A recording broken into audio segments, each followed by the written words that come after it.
Hello, everyone. I hope you can hear me well. I'm really glad to greet every one of you after the lunch. So let's start. I hope maybe some people are gonna come up here. So if any one of you, you can see, right, the name of my presentation, From Muscle Wasting to Sarcopenia Prevention.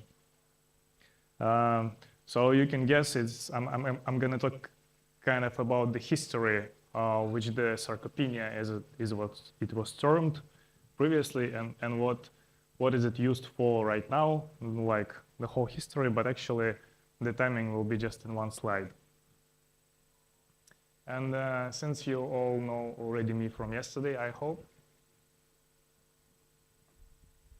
straightforward with the learning outcomes. So by the end of this session, you will be able to recognize modern sarcopenia detection and evaluation methods and identify frontier AI-based technologies for sarcopenia prevention. So if any one of you has missed anything on the news about AI, specifically AI used in the medical field, this presentation is for you. But before we start, I suggest we do a really small and really fast neuromuscular activation. Just like yesterday, this exercise, it can be done in a sitting position. You don't need to wake up. You don't need to stand up. At the same time, standing up, you would be impressed a bit more. And the bravest one can try to do this exercise standing on one leg, like an extension of yesterday's one. And to be honest, this exercise, it's not specifically a neuromuscular exercise. It's been recognized in many different types of spiritual gymnastics. So it's got very deep history and somehow modulates the energy flows in the body. So the exercise goes the following way. You're having two fingers, index fingers, facing each other. Let's say on the level of your eyes. So you can go forward, you can roll them forward, or you can roll them backwards, other way around. Now the trick is to roll them oppositely, exactly, like this. One way, and the other way.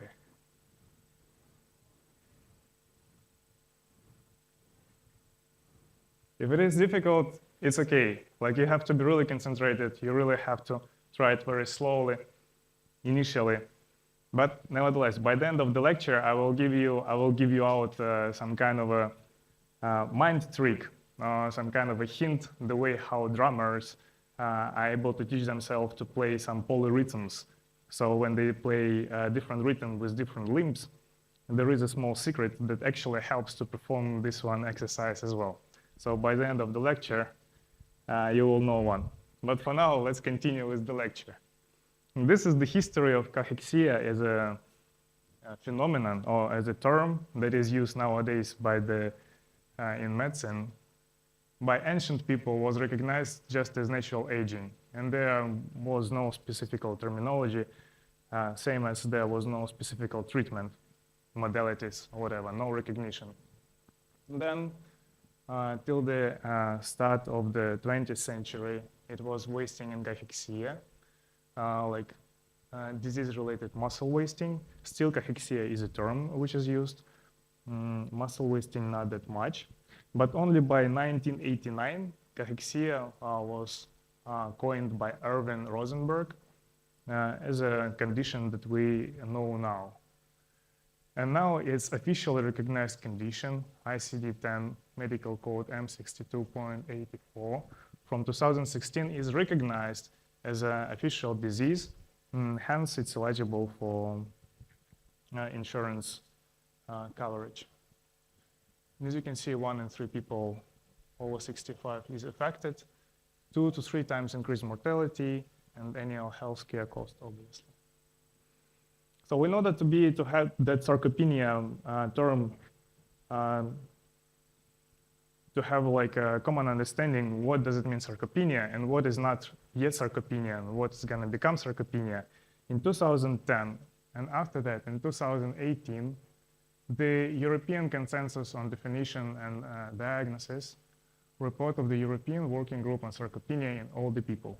So as you can see, in 2008, after measuring the grip strength, after doing the physical performance stress, in 2010, mostly everything was, the whole information was taken from muscle mass. Muscle mass was like the main characteristic. Now in 2018, 2019, we are mostly looking into muscle quantity and quality. But what specifically do we understand by that quality or quantity, and how do we measure it?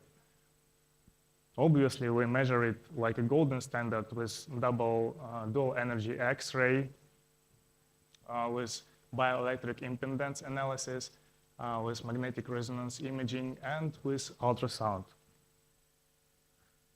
And to be honest, this lineage of methods of certain evaluation diagnostics, it's also got its own history.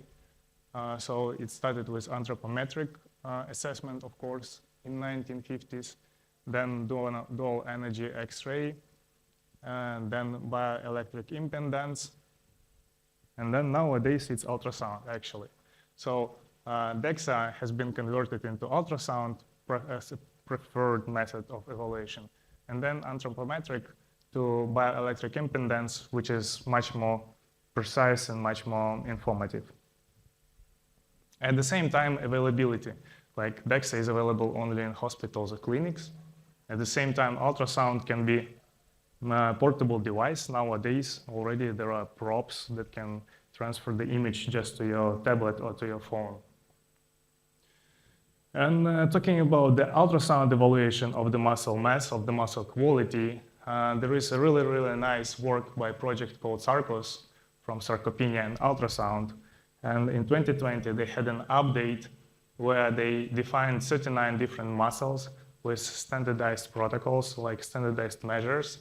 And the correlation with DEXA, dual energy X-ray absorptiometry, which is still a golden standard. So correlation is up to 96%, which means that ultrasound nowadays is the most reliable and most specific test. So what do we look at on the ultrasound? Obviously, we're looking at the muscle thickness. That's what we can evaluate.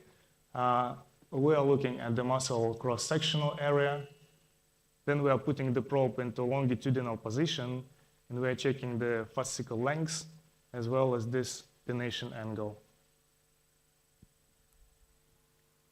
But actually, okay.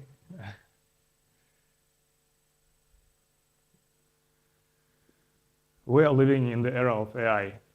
And this AI, it's basically everywhere. It can be connected or plugged into anything. And first thing that everyone's got is, of course, a smartphone. So AI plus smartphone, it democratizes assessment. So anyone having this device and having these algorithms on the device can give out his or her data and get in reverse the report that would analyze the data. So it's machine learning algorithms. I will show you the principle and how it works and what part of the chain it occupies.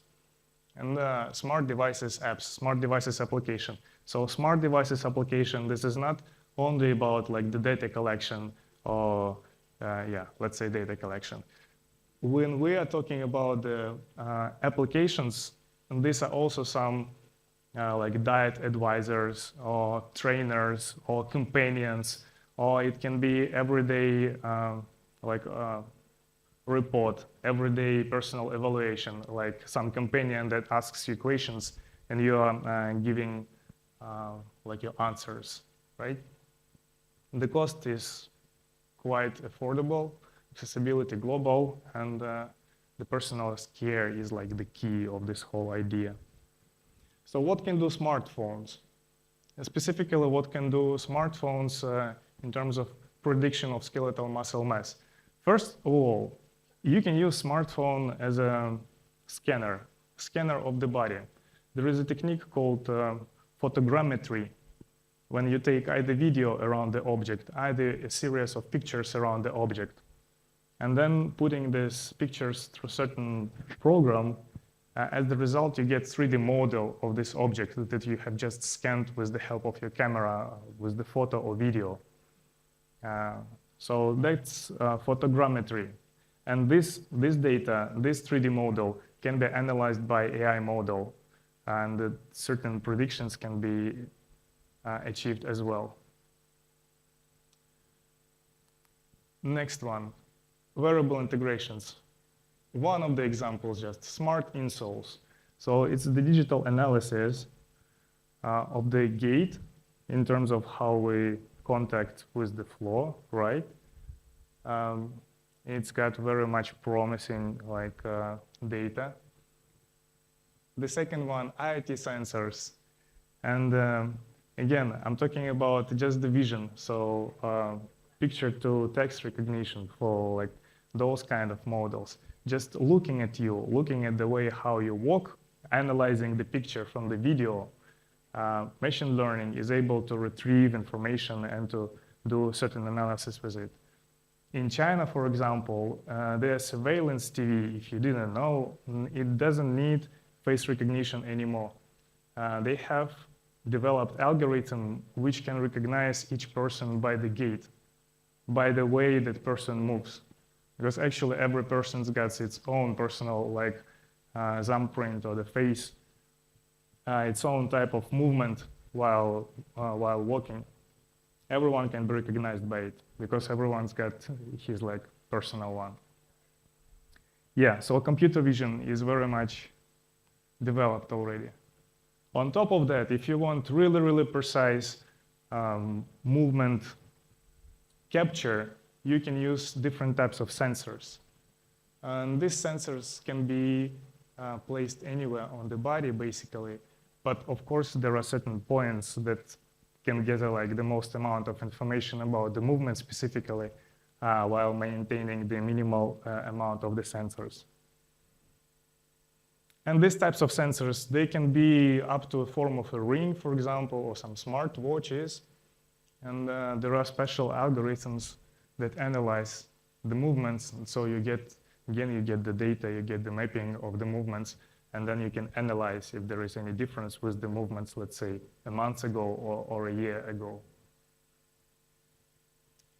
As a result, with this type of sensors, what we are getting is 24/7 monitoring. It's 94% gait-based screening accuracy. And this is paper from 2019, quite outdated already. 47 types of gait features analysis, but it was 2019. So now it's much more advanced. How much advanced, I will show you, yeah. What are we doing with all this data? Okay, we have collected some movements, we have some tables with numbers. What do we do with these numbers? We give them to machine learning applications. These machine learning applications, they were able to predict sarcopenia onset 2-3 years before the clinical manifestation. The information this result was based on is taken from routine health data. And right, we're talking about the movement here, but if we have these smart watches and the rings, there is so much more different types of data that we can add on into that posture only, most of the vitals, oxygenation of the blood, you name it.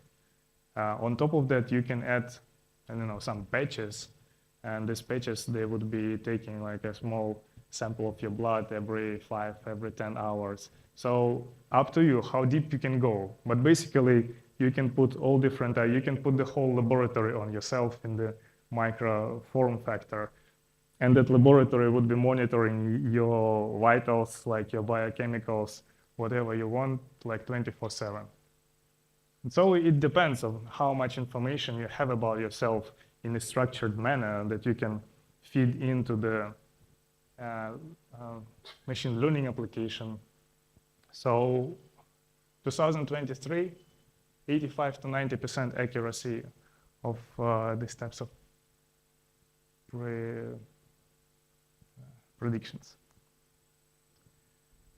Now let's jump into 24, 25. Nowadays, the algorithms, specifically certain language models that were specifically trained, such as DeepLab v3, for example, or EfficientNet v2 XL, they got 82.3% sensitivity and 98.1 specificity, which significantly performs the human performance, the human doctor's performance.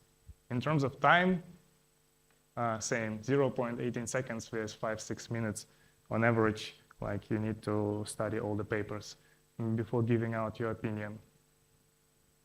And you would say like, yeah, okay, so maybe some institutions got this like DeepLab v3 and like other AI models, like is it even available for like average people, like who can use it if not universities?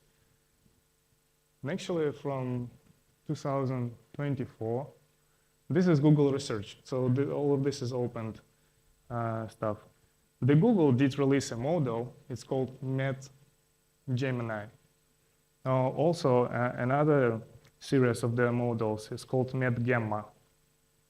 They are 100% free, you can use them. Maybe in some cases with some models you would need like a small technical skills, but it's like if you're lazy to figure it out, like ask someone to do it, it's not rocket science. So this model on the MedQA benchmark, it's got 91.9%. So this is kind of an equivalent for United States medical license exam. And the percentile for eligibility for doctors in US is 75. So this model hits 91.1, and it's 2024. Like MedGemma is much more precise than this one. What does this model do? You give it a prompt, given the image, what are the radiology findings? You give 6 images. So this is the whole prompt that you ask the model. And this is the response. Okay, so the model was able to identify all left basilar ganglia infarct. So this model is able to generate reports on 3D in this case, or 2D.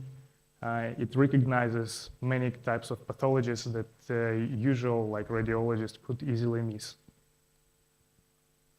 So what type of data we can feed into MedGemma or MedGemini? All types of data. Again, anything you can imagine to yourself, anything you are able to collect from yourself with the help of sensors, whatever, like imagination is the limit. So you can include different types of like radiological examinations, photo examination, gene work, like 3D, 2D, cytology, any data by any kind of like tests, any kind of like whatever you can imagine. You can put everything inside. And then this model, being like a very, very intelligent American doctor, would give you out a report, and if you like any like recommendations, whatever. Yeah, and so talking about the biomarkers that you might be interested to look at. Recently, here is the list: microRNA 206, irisin, GDF15, follistatin. Follistatin is very important, specifically follistatin and myostatin ratios. So you all know that myostatin is the peptide that prevents our muscles from growth. If we are able to knock it out or somehow to bond it, which follistatin does. We're kind of taking off all the limits from our muscle growth. Yeah. And talking about the strategies, what would be the best thing to prevent sarcopenia? So you are getting those data, maybe like what kind of recommendations would be, what kind of therapeutic levers you could find. This one is Singaporean study. They were able in 34% of cases complete sarcopenia reversal in 6 months. Number of participants 2046. So it is exercise, nutrition, cognitive training. Talking about sarcopenia, like adding on to yesterday's presentation. Yes, there are few factors, like many systems are involved. But again, so in terms of clinical work, like are they able to improve exercise? Yes. We're able to improve exercise, performance, we're able to improve recovery. Can we improve nutrition? Of course. Can we improve the cognitive training or help our central nervous system? Absolutely. Yeah, and the central nervous system is also very important, as sarcopenia also has a neurological point of approach. And of course, aside from the brain, like spinal cord, motor neurons, neuromuscular junction, and the microbiome, we should always remember about it as the second brain. Yeah, and that's all. So key takeaways: mind-body connection, multidimensional approach. You should think about the mind, about the body, how they communicate to each other. And so you have different levels of access to manipulate different processes that are going in between. And then digital biological markers, the data, is something that is very valuable. And like the more you can gather, the more data you can collect about yourself, the better prediction the model will be able to do for you. Thank you so much for your attention. If you have any questions, I'm ready to answer.